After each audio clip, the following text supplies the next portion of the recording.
הגיע הזמן, אומרת אמי, כל כבר מוכן לזיין את מכבי. ככה אני אוהב אתכם חברים, עם רעל בעיניים, אוטוטו זה מגיע. אני חוזר לישון.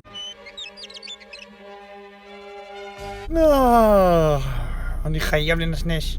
כל היציע עכשיו משתולל. אתה חושב בדיוק שאתה הולך. הפסקת קפה ומאפה. תחזור לעבוד מיד אם אתה רוצה ביום ראשון חופש. עד קלאסו הולך. עד שיגיע יום ראשון הם יעשו לי מיגרנה. אם לא תאמינו, ראיתי עכשיו בפייסבוק מישהו מוכר כרטיס ב-700 שקל. אני לפייסבוק מעלה רק תמונות סלפי שלי. אתה תשתוק יא פחדן. אני חייב לכנס את כולם ולדבר איתם לגבי כל נושא הספסרות הזאת. נמאס לי. מי בעד לשים סוף לספסרות הזאת?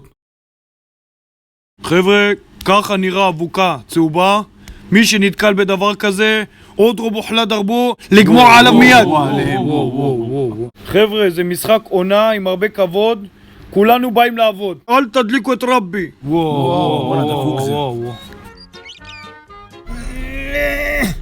אני בחיים לא אצליח.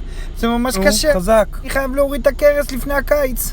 תפסיק להתבכיין כבר, אתה מזכיר לי את טל בן חיים. לא נמאס לך? ממש לא טל בן חיים.